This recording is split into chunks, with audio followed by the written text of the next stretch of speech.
SSG랑 두산 모두 이제 NPB 커리어가 있는 투수를 픽했습니다.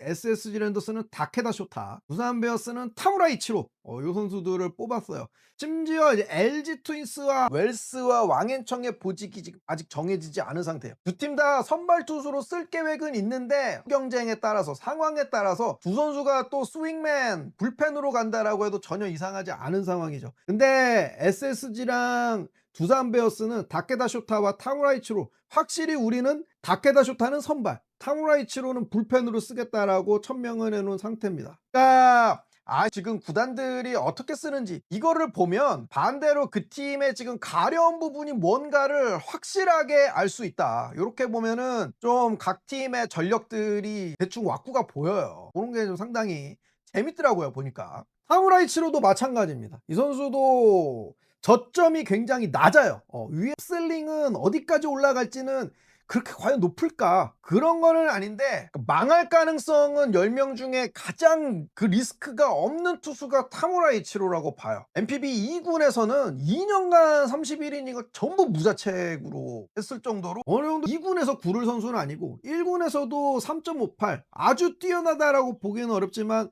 그래도 어느 정도 계산이 서는 불펜 자원으로 분류되는 선수가 타무라 이치로거든요. 이 선수가 과연 이제 부산 베어스가 이 친구를 픽한 이유는 뭐냐? 어떻게 봐도 저점이 제일 높고 1군에서도 어느 정도 역할을 해냈던 선수이기 때문에 빠른 공과 슬라이더, 오른손 타자를 상대하고 왼손 타자 상대로는 굉장히 위력적인 스플리터를 구사하는, 그러니까 반드시 두산이 잡아야 되는 경기, 우리가 경기가 7회 8회까지 됐어, 근소하게 한두 점 차로 우리가 앞서고 있다. 9회는 당연히 김태견이 나오죠. 그랬을 때 우리가 7회나 8회 어떤 투수를 내갖고 넘어가야 되냐, 프라이머리 셋업이 누구냐 라고 했을 때 타무라 이치로는 가장 확실한 에셋이라고 볼 수가 있죠. 일단 작년에 두산이 코러빈도 그렇고 잭로그를 제외하면은 곽빈도 굉장히 부상이 길었고 선발 쪽이거나 아니면 불펜 쪽으로도 확실한 선발 자원이 없었어요. 곽빈도 부상이 길었기 때문에. 그래서 굉장히 애를 먹었는데 올해 그래서 마운드 재건을 위해서 굉장히 노력을 많이 했죠. 이병현이라든지 이런 선수들도 부상으로 좀 시름시름 앓아서 잡아야 될 경기들을 뒤에 이제 넘어지는 경기들이 많았는데, 그런 면에서 우리 아시안 쿼터로 확실한 프라이머리 셋업을 좀 데려오자 그러고 스카우팅 팀이 선택한 선수가 이 친구인데 상당히 좋은 픽이었다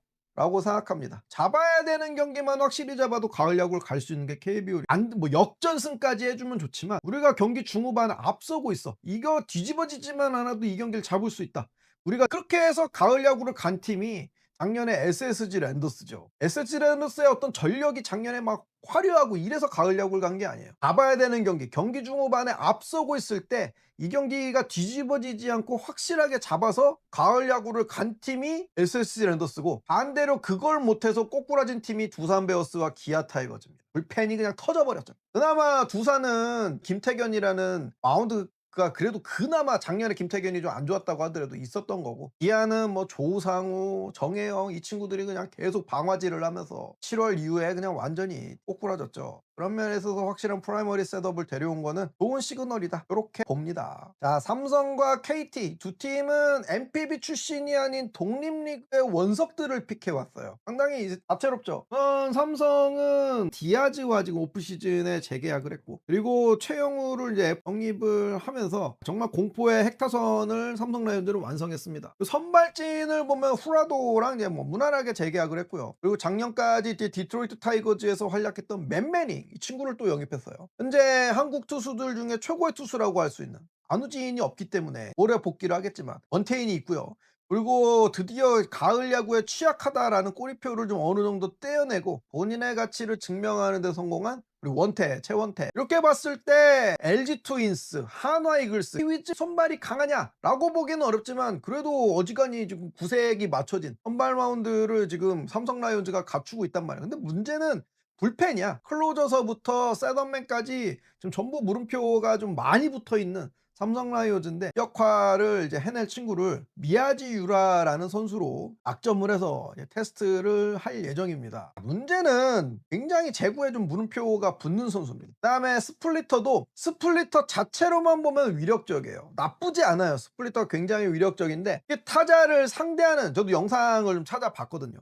빠른 공, 슬라이더, 스플리터 이게 전부 좀 다 따로 노는 느낌이에요. 분리해서 놨을 때는 굉장히 좀 그럴듯한 선수고 야 괜찮은데 근데 뭔가 던져서 한타자를 상대하는 모습을 보면 야 이건 좀 애매하다라는 느낌을 좀 주는 그런 투수다. 일단 라이언즈 파크가 구장이 좀 작죠. 좌우 파크 팩터가. 그래서 플라이볼 피처는 리스크를 안고 던질 수밖에 없는 그런 구장인데 그런 면에서 스플리터를 주무기로 던지는 이 미야지우라를 선택한 거는 상당히 합리적이다. 그 독립리그 선수들이 좀 그렇듯이 제일 큰 변수가 뭐냐면은 타이트한 리그 스케줄이에요. 144경기를 따라가는 게 결코 쉽지 않거든요. 이 부분을 이 선수가 잘 따라올 수 있냐. 물론 미야지우라가 이제 26살밖에 안 된 젊은 선수이기 때문에 뭐 지금부터 스태미너를 걱정할 만한 그런 선수는 아닌데 그래도 이게 그냥 단순하게 스태미너가 좋은 거랑 을 소화할 수 있는 노하우를 아는 거는 결이 다르거든요. 경험 많은 베테랑들이나 코칭 스태프가 이 선수가 오버페이스를 하지 않도록 잘 관리를 해주는 게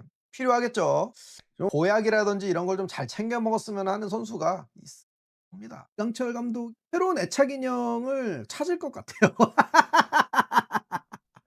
야 26 시즌 정말 원 없이 던질 수 있을 것 같다. 아 이거는 아무리 봐도 KT 이강철 정말 좋아할 만한 스타일이에요. 26 시즌 나의 애착 인형은 너다 스키모토야. 일단 지금부터 잘 먹어야 돼요. 보약도 먹고 잠 잘 자고 딥슬립 하는 게 상당히 중요한데요. 그 다음에 인간적으로 양심이 있으면 KT관이 스키모토 이 친구에게 전용 마사지사 정도는 붙여줘야 되는 게 아니냐 이렇게 봅니다. 독립리그지만 시코크 리그제 최고급 만열의 투수 중에 하나가 이 스키모토고요. 아마도 여러 가지로 2년 전에 이제 KBO 리그 처음 입성했던 일본 독립리그 출신 히라카와 케이쇼가 좀 많이 오버랩이 되는 그런 선수가 좀 이 친구입니다. 스키모토 코끼. 구속도 구속인데 던지는 거 이제 대부분이 이 스트라이크를 던질 수 있을 만큼 제구력이 굉장히 안정되어져 있고 결과가 그렇게 썩 좋지는 않았지만 선발 경험도 있을 만큼 이제 어떤 구종의 다양성, 경기를 풀어가는 능력도 최소한은 좀 검증이 된 친구예요. 1이닝을 책임지는 셋업맨 역할을 했을 때 이제 결과가 가장 좋았는데 16 시즌에 이제 KT 경기를 이게 항상 이 스키모토가 나와서 8시 반부터 9시쯤에 채널을 돌리면은 저 가 마운드에 올라와 있는 모습을 좀 볼 수 있지 않을까. 그러니까 뭐 나쁜 의미가 아니라 그 정도로 쓰임새가 좀 유명한 친구라는 KT도 선발진의 뎁스는 리그 최고급이죠. LG 트윈스와 하나 이글스랑 비교해도 뭐 전혀 뒤떨어지지 않고 어떻게 보면 이제 가디한 선발 라인업을 보유한 팀이다라고 볼 수 있는데 반대로 불펜은 박영현까지 가는 그 길이 그렇게 탄탄한 팀만은 아니에요. 근데 KT의 장점이 매 시즌 그런 어떤 이강철 감독의 애착 인형이 등장하면서 그거를 버텨내는 게 강점이었는데 올 시즌은 이미 아시안 쿼터에서 그 애착 인형을 좀 발견한 게 아니냐 생각이 듭니다. 또 볼까요? 어서 오세요. 반갑습니다. NC 다이노스는 토다 나츠키, 그다음에 롯데 자이언츠는 코야마 마사야 요 선수들을 했어요. 이 부분이 상당히 흥미롭고 투수는 물론이고 국내 투수들도 상당히 파이어볼러들이 많은 팀이에요. 150km는 막 쉽게 던지는 또 리그 전체를 봐도 탈삼진율이 매우 높은 팀이 롯데 자이언츠입니다. 반대로 내외야 수비가 상당히 불안한 팀이기 때문에 FIP 지표가 상당히 중요하거든요. 코야마 마사야도 27살에 최고 155km를 던지는 파이어볼러인데 문제는 NPB 2군에서도 볼넷률이 굉장히 좀 높은 그런 투수였어요. 제구가 문제가 있다라는 꼬리표를 항상 달고 살았는데 그래서 롯데 코칭 스태프들이 달라붙어 갖고 지금 오프 시즌 개조에 들어갔다라고 하죠. 이 프로젝트가 어떻게 끝날지 상당히 궁금하다. 문제는 이제 이 선수가 불펜 자원이에요. 마운드 오랫동안 운영할 수 있는 그런 능력이 좀 부족한 선수이기 때문에 지금 팀처럼 여차하면 뭐 선발로 돌리고 이런 거는 좀 불가능한 선수고 어떻게 봐도 1이닝을 책임지는 확실히 이제 셋업맨 역할을 맡아야 되는 그런 선수입니다. 깡구속이 이제 워낙 좋고요. 호심과 콤보로 던지는 스플리터 위력이 확실하기 때문에 1이닝을 책임지는 불펜 자원으로서는 뭐 더할 나위 없는 선수다 라고 봐야 돼요. 이제 기아 타이거즈로 가봅시다. 기아만 생각하면 좀 가슴이 아픈데 아시아 쿼터에서 유일하게 야수 내야수 이제 호주 출신 제러드 데이를 했고요. 선발 로테이션이 계산이 서지 않는 키움은 논란이 터지면 NPB에서 방출된 카나쿠보 유토랑 계약을 했습니다. 기아의 야수픽은 이제 어이없음과 동시에 굉장히 합리적인 선택으로도 보여요. 그렇기 때문에 마냥 이제 이 시점에서 나쁘게만 볼 일은 아닙니다. 볼 일은 아니에요. 센터라인의 어떤 그런 수비 중요성을 봤을 때 이루수 김선빈이 이제 노세화가 분명히 왔죠.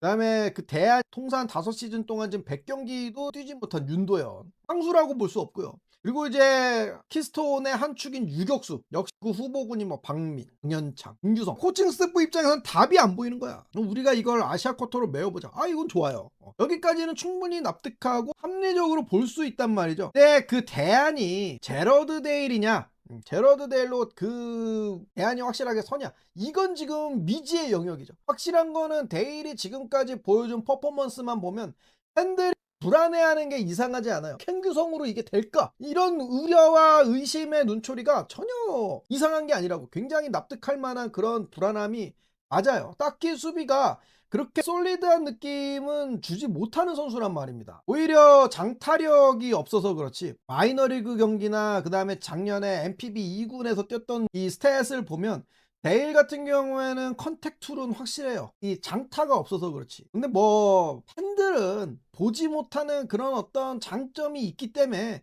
이런 리스크를 알면서도 코칭 스태프가 이런 결정을 내렸다 믿고 뚜껑을 까봐야 되는데, 일단 불안한 거는 사실이다. 장타력이 없는 선수이기 때문에 확실한 수비에서의 솔리드한 모습이 없다라고 하면 데일은 이 선택은 26시즌 내내 이제 팬들은 왜 그래, 미쳤다, 구단이 야알못이다, 이범호 나가라, 이런 말이 나올 수밖에 없는 그런 상황이 됐습니다. 뭐 미리부터 했다 이렇게 부정적으로만 볼 일은 또 아니라는 거죠.